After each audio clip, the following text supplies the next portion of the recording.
क्योंकि दारू का पैसा कहाँ कहाँ पे पहुंचा है वो तो सबको पता है। गोबर का पैसा। सुश्री लता उसेंडी जी।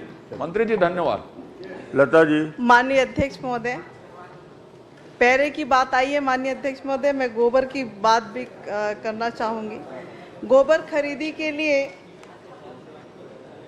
सरकार ने अलग से कोई मद रखा है या फिर जो जानकारियां यहाँ पे दी गई थी अलग अलग रखा है, या बजट में स्पेशल इसके लिए कोई अलग से मद रखा गया है क्या?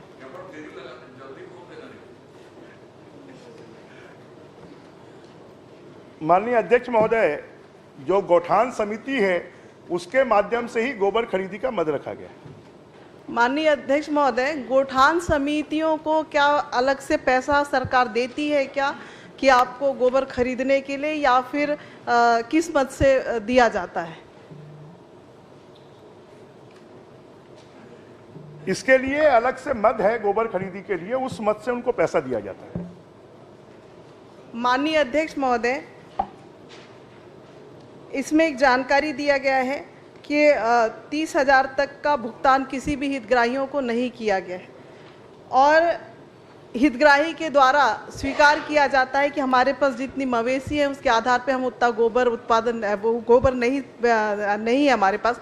लेकिन भुगतान का अगर सूची देखें तो माननीय अध्यक्ष महोदय, कई ऐसे क्षेत्र हैं जहां पे जितने मवेशी लोगों के पास नहीं है उससे ज़्यादा गोबर बेचने का और खरीदने का मामला है और उसको भुगतान भी उसी तरीके से किया गया है। तो जिस तरीके से माननीय अजय चंद्राकर जी के प्रश्न को लेकर समिति से जांच कराने की बात की गई थी, मैं यहाँ पे बताना चाहूँगी अध्यक्ष, जानकारी देना चाहूँगी अध्यक्ष महोदय, एक हितग्राही जिसके पास 10 मवेशी है वो खुद कह रहा है कि मैं 52,000 किलोग्राम गोबर ही मेरे पास उपलब्ध था, लेकिन जब वहाँ पे जो खरीदी दर्शाई गई है अध्यक्ष महोदय वो 5,44,923 किलोग्राम गोबर की खरीदी। इनका तो मूल प्रश्न ये है, चारा कम खाए गोबर ज्यादा कैसे दिए ये बता दीजिए।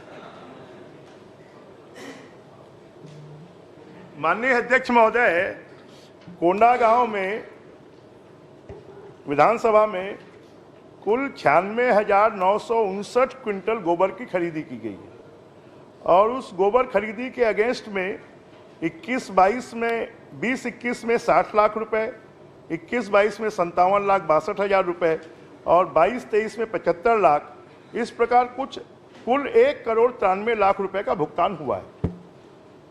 वही तो प्रश्न है माननीय अध्यक्ष महोदय, जिसके पास मवेशी कम है उसको जो राशियां प्रदान की गई और गोबर ज्यादा खरीदी गई है, क्या इसका जांच समिति से कराएंगे क्या? क्योंकि दारू का पैसा कहाँ कहाँ पे पहुंचा है वो तो सबको पता है। गोबर का पैसा किस नस्ल की गाय या भैंस है उसकी जांच कराना पड़ेगा, ये कहना है। गंभीर प्रश्न है, गंभीर प्रश्न है ये। संबंधित मुद्दा है, चारे का है, चारे के भुगतान का है, गोबर का है, तो मैं सोचता हूं कि जो प्रश्न संदर्भ समिति को आप संदर्भित करने वाले हैं उसमें आप ये गोबर के प्रश्न इसको भी जोड़ लेंगे। पुन्नूलाल मोहल्ले जी। मैं 4 वर्षों को, पिछले 4 वर्षों 20-21 से 22-23 तक का अनुसूचित जाति प्राधिकरण में कितनी राशि मिली उन्होंने बता दिया। 35 करोड़ 50 लाख। इसमें कितने अपूर्ण है, कितने पूर्ण है बताए, कितने काम पूर्ण हो चुके, कितने और कितना राशि अभी बचत है।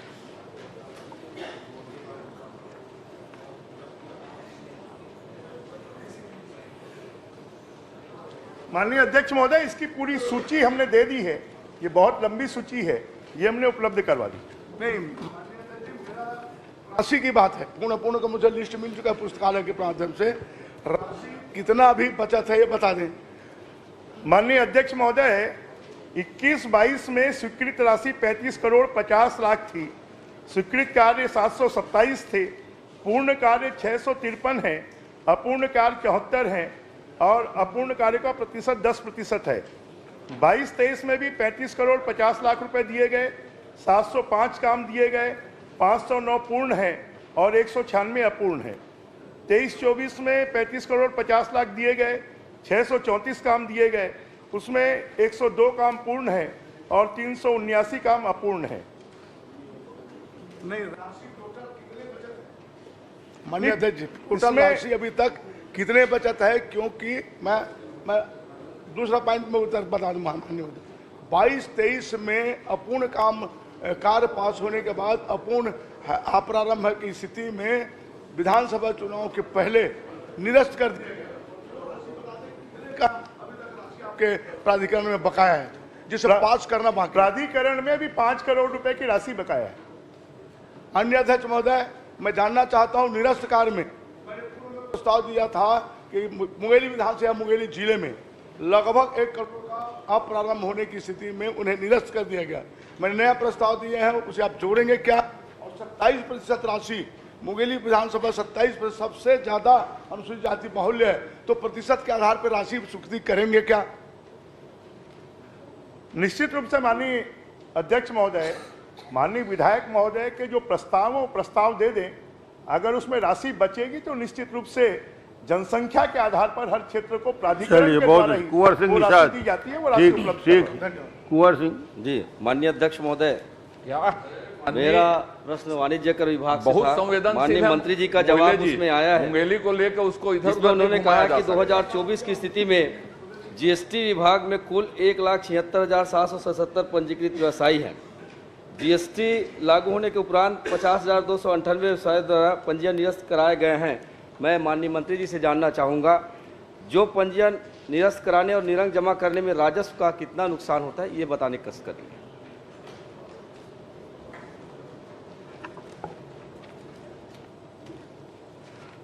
माननीय अध्यक्ष महोदय, इन्होंने जो प्रश्न किया था उसमें विभाग ने जवाब दे दिया है। इनके परिशिष्ट में कुल 1,76,777 करदाता हैं, उसमें विभिन्न प्रकार के करदाता हैं माननीय अध्यक्ष महोदय। और जो निरस्त वाले, जो पंजीयन निरस्त वाले हैं, वो कई कारणों से निरस्त होते हैं माननीय अध्यक्ष महोदय।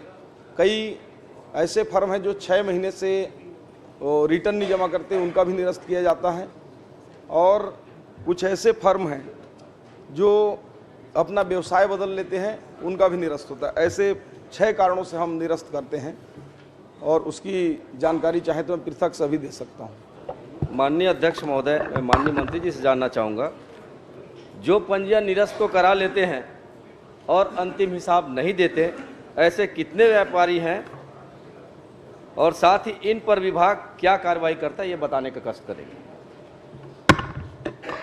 माननीय अध्यक्ष महोदय, इसमें राजस्व नुकसान का प्रश्न ही नहीं होता है, उत्पन्न होता है, क्योंकि जो टैक्स नंबर के आधार पर निर्धारित किया जाता है, और इसमें अपना कोई राजस्व नुकसान नहीं होता है जो फर्म सरेंडर ऐसे कर देते हैं, क्योंकि इसकी सीमा अब 40 लाख रुपए तक 2019 से कर दी गई है। पहले 20 लाख था, तो जनरली जो 40 लाख तक उसका टर्नओवर नहीं होता है, तो उसका टैक्स पेड करने का प्रश्न ही उत्पन्न नहीं होता, इसलिए कोई नुकसान नहीं होता। माननीय अध्यक्ष महोदय, पंजीयत फर्म के लिए आयकर पैन होना अनिवार्य होता है। आयकर विभाग में आप बताते हैं घरेलू कर्ज के हिसाब से बिक्री कर मुनाफा कमाते हैं। इसी मुनाफे के आधार पर उसे जमा करना, उसे मुनाफे पर उसे कर जमा करना होता है।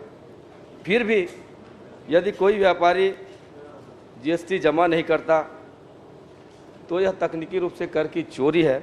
मैं आपके माध्यम से जानना चाहूँगा, इसे रोकने का कोई उपाय सरकार द्वारा कर चोरी रोकने का कोई उपाय कर रहे हैं क्या? द्वारा किया गया क्या?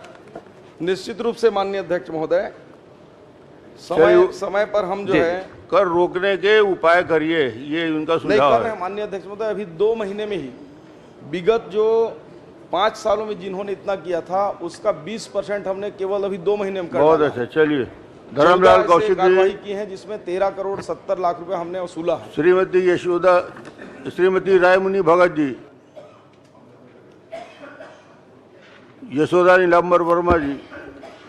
माननीय अध्यक्ष महोदय, मैं मंत्री जी से एक मिनट है, जल्दी मंत्री जी से मैंने यही प्रश्न पूछा था कि राज्य अनुसूचित जाति प्राधिकरण मद से जो जानकारी मांगी तो जो उत्तर मंत्री महोदय ने दिया है वो उससे मैं संतुष्ट नहीं हूँ।